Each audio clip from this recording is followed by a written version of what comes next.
Ini attach saya yang pertama dari untuk pro emergency. Pagi ini kita akan membahas sedikit tentang pediatric sepsis dan septic shock ya pada anak di sini. Nah, sepsis ini memang susah-susah gampang, gampang-gampang susah. Dan sampai sekarang ilmunya terus berkembang, ilmunya terus berkembang.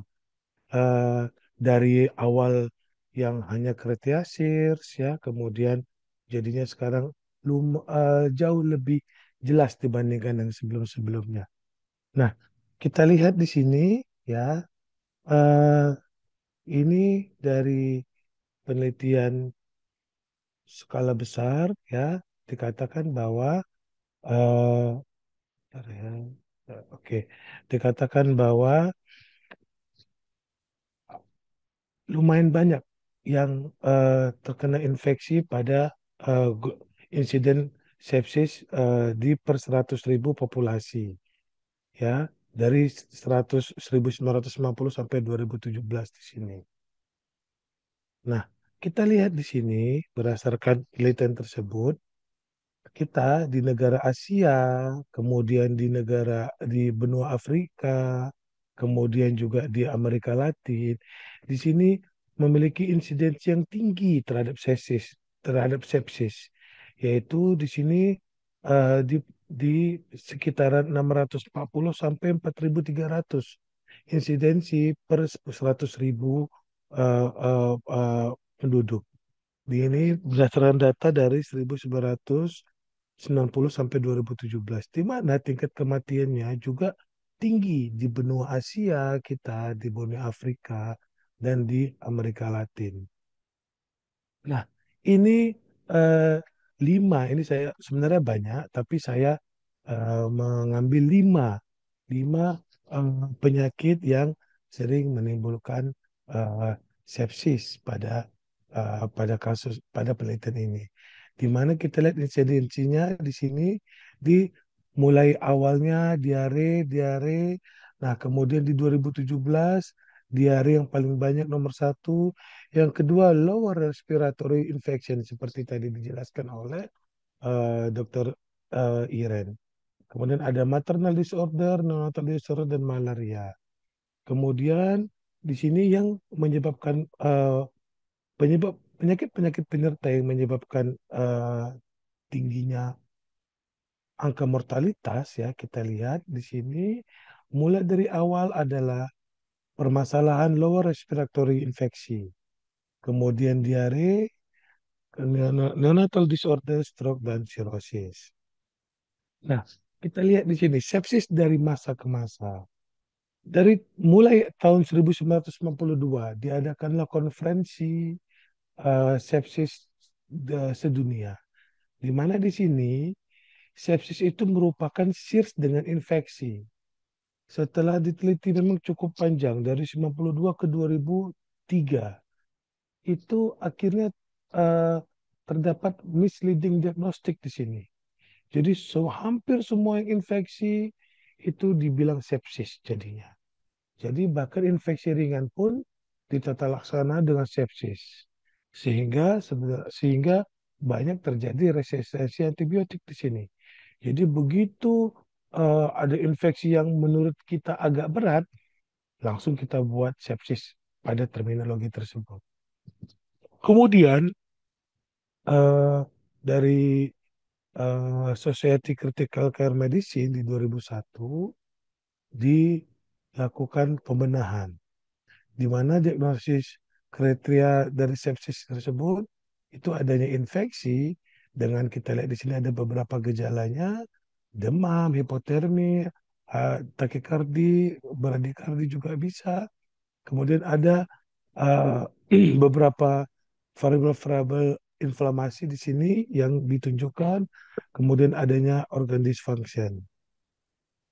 Nah, kemudian di berikutnya di tahun 2005 diadakan pertemuan lagi oleh International Pediatric Sepsis 2005, di mana ini ditekankan khusus untuk pediatrik karena uh, banyak banyak yang tidak bisa diadaptasi untuk penegakan sepsis pada terminologi sebelumnya.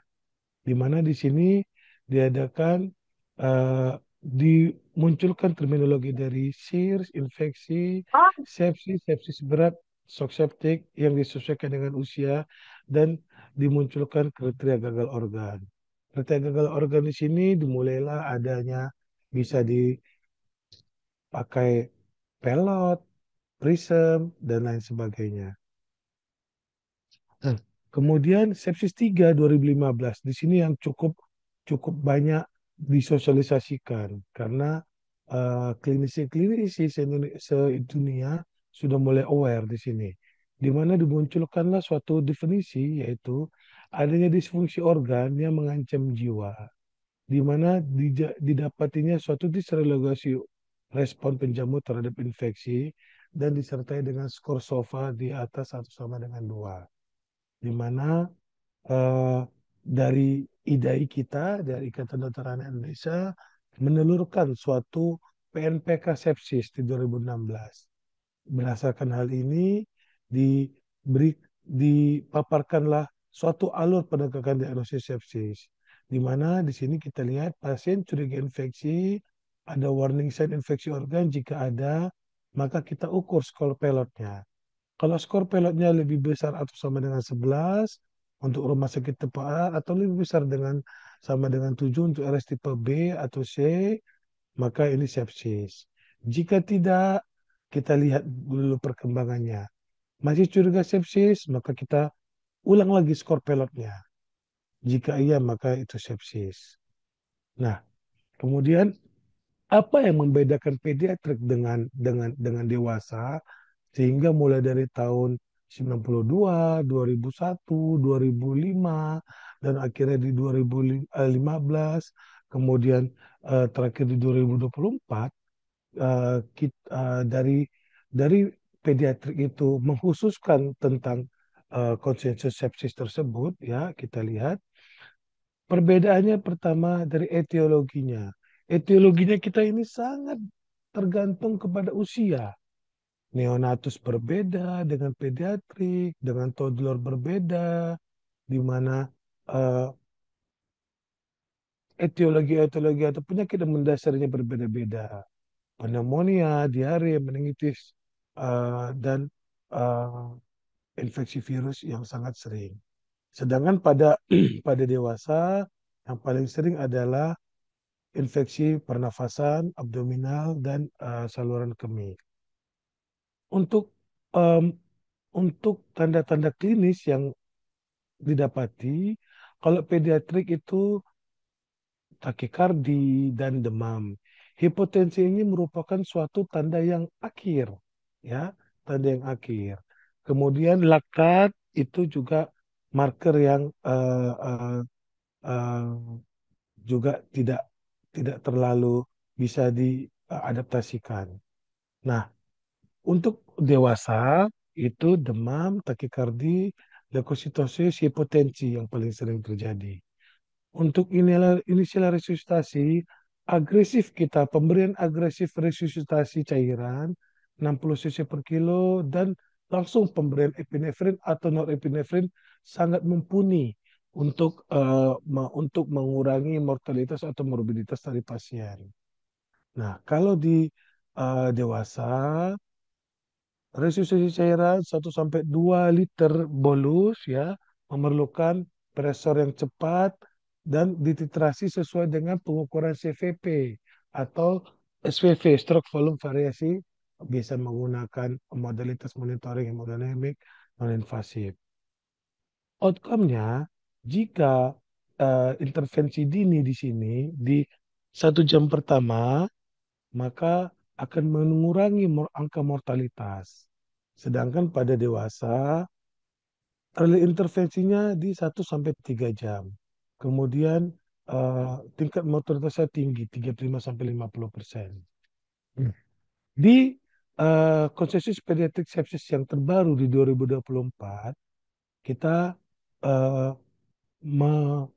mendapati suatu poin penting adalah sepsis anak itu di usia 28 hari sampai 18 tahun. Karena pada neonatus itu sangat berbeda terminologinya. Kemudian SIRS tidak digunakan lagi untuk mendiagnosis sepsis. Ya, ini sengaja saya highlight supaya kita benar-benar aware. Kemudian sepsis berat tidak dipakai lagi karena sepsis merupakan suatu diagnostik yang sudah memang berat, yang mengancam nyawa. Kemudian kegagalan organ yang mengancam nyawa dengan diduga atau terkonfirmasi infeksi, kita tambahin dengan skor Phoenix-nya lebih atau sama dengan 2 poin. Nah, skor Phoenix ini memang sangat membantu kita dibandingkan sebelumnya skor Pelat 2.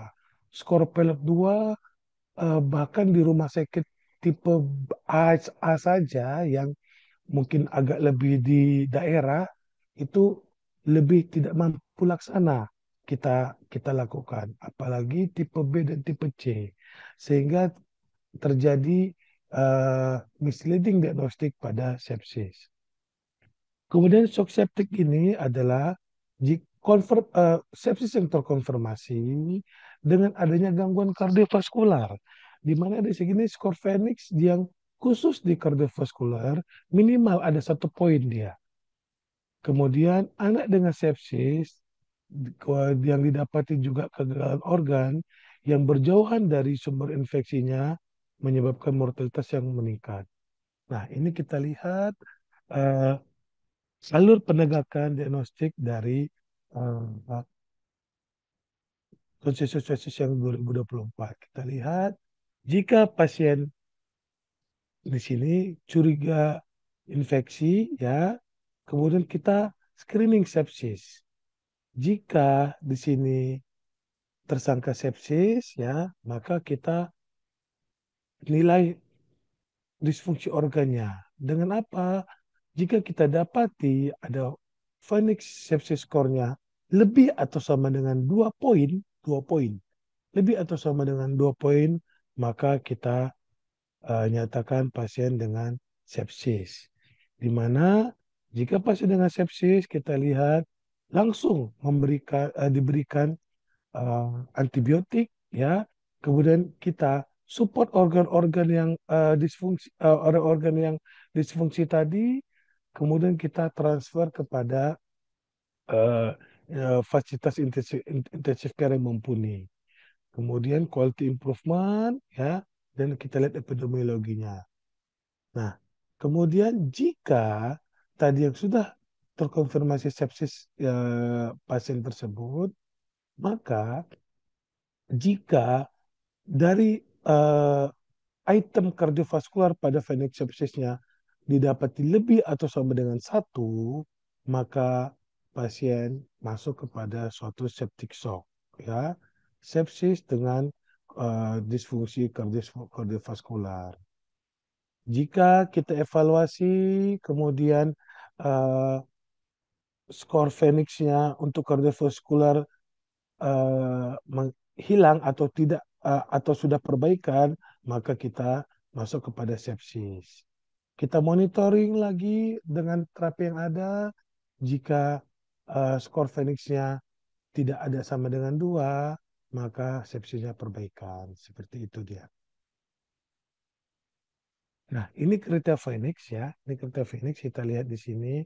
Ada variabelnya respiratori, ada kardiovaskular, ada koagulasi, neurologikal.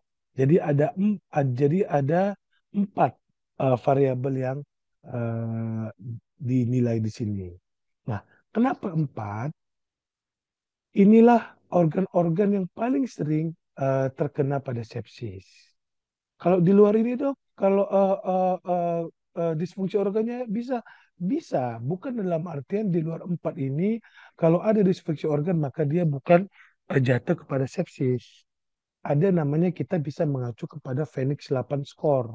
Nah, ini kenapa 4? Ini untuk menyederhanakan, karena inilah organ-organ disfungsi yang paling sering terkena pada sepsis. Nah, kita lihat di sini respiratory 0, 1, 2, 3 poin. Kita lihat ada PaO2, FeO2 tadi dijelaskan panjang lebar tadi oleh Dr. Iren.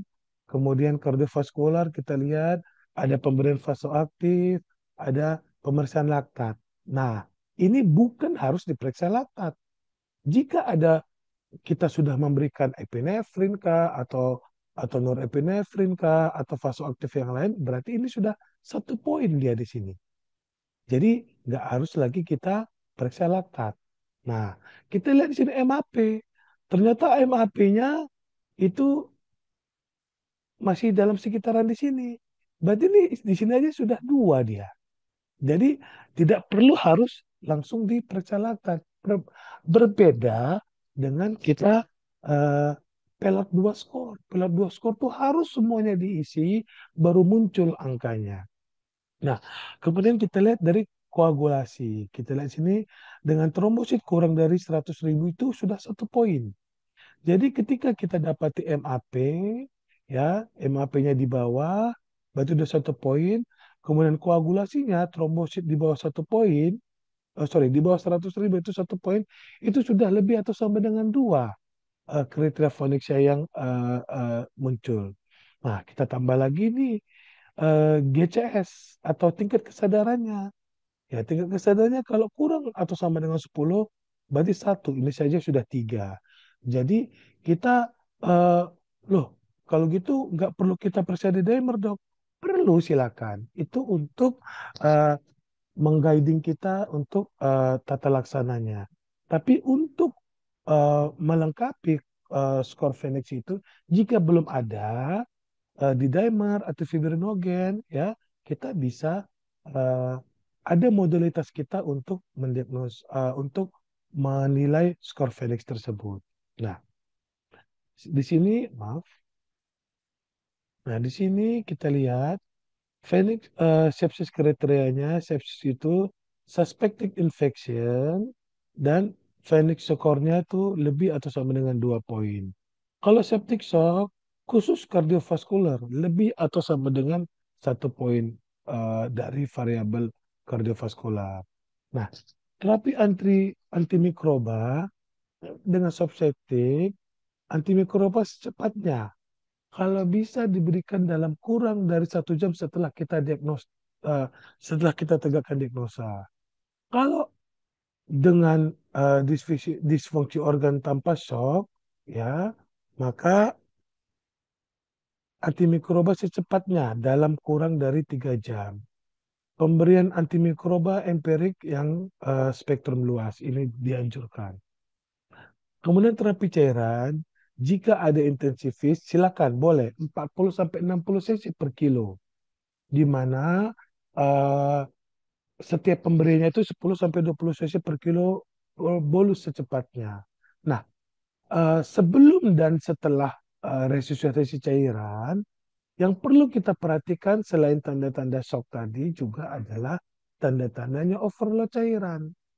Ketika di pertengahan resusitasi cairan, kita jumpai tanda-tanda overload cairan, maka kita nilai dulu, kita hentikan dulu resusitasi cairan, kita lihat apa yang penting dia. Apakah kontraktilnya bermasalah, atau stroke volumenya bermasalah, dan lain sebagainya.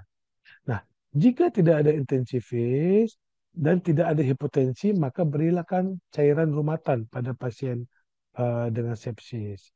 Jika tidak ada intensivis tapi terdapat hipotensi, boleh kita bolus, boleh. Restitusi cairan hanya mencapai 40 cc per kilo dengan masing-masing pemberinya 10 sampai 20 cc per kilo bolus. Kenapa? Karena kalau sudah mencapai 60 cc tanpa intensivis, tanpa modalitas monitoring hemodinamik, apakah itu invasif atau non-invasif, tadi seperti Dokter Iren bilang, semua berebut USG. Ini modalitas awal kita untuk melihat status hemodinamik pasien. Nah, maka yang kita khawatirkan apa? Yang kita khawatirkan adalah overload cairan. Ya, overload cairan sehingga overload cairan itu juga meningkatkan morbiditas dan mortalitas. Kemudian terapi cairan, inisial cairan resusitasi kita kristaloid, bukan albumin. Kemudian balance kristaloid ya di beberapa penelitian sekarang dari beberapa tahun terakhir itu jauh lebih baik daripada normal salin. Tidak direkomendasikan koloid dan gelatin untuk resusitasi cairan pada pasien shock septic anak. Monitoring hemodinamik dilakukan dengan alat yang advance, tidak hanya dengan gejala klinis saja. Panduan resusitasi dianjurkan melihat tren laktat darah. Jadi laktatnya dengan kita resusitasi cairan, laktatnya trennya menurun atau tidak. Kemudian pemberian vasoaktif yang disarankan itu epinefrin atau norepinefrin itu lebih dianjurkan dibandingkan dopan. Lebih suportif ya kita sesuai dengan keadaan yang ada, ventilasi mekanik dan pemberian nutrisi yang secepatnya. Ini antibiotik timing pada pasien-pasien sepsis ya kita lihat jika ada sepsis maka secepatnya dan kalau bisa kurang dari 1 jam setelah kita pastikan ini sepsis atau tidak. Nah, kalau dia tidak ada sepsis ya bisa 1 sampai 3 jam di sini. Nah, ini jenis-jenis berdasarkan eh, PNPK sepsis ya. Kondisinya kita lihat kalau infeksi komunitas, jenis antibiotik yang empiris di sini ampicillin sulbactam. Kemudian kalau infeksi rumah sakit sesuai dengan keadaan eh, resistensi antibiotik yang ada ya atau sensitivitas antibiotik yang ada di rumah sakit tersebut. Kemudian kalau Staphylococcus ya kita lebih sering ampicillin sulbactam, MRSA, vancomycin ya, sindroma shock toxic di sini vancomycin. Nah, ini fase aktif manajemen kita lihat ya. Targetnya MAP-nya 65 mm raksa ya. Kita lihat pertimbangkan untuk invasif monitoring di sini ya. Monitoring invasif dengan arterial blood pressure atau dengan jika tidak ada boleh dengan hemodinamik monitoring dan invasif juga bisa. Kemudian pertimbangan untuk vasopressin ya juga dobutamin atau langsung ke epinefrin. Nah, ini eh, berdasarkan target dari perkumpulan sepsis dunia ya, di mana di 2030 diharapkan insidensi sepsis yang menurun, di mana di sini perlu support atau perlu dukungan dari pemerintah untuk hal ini. Terima kasih.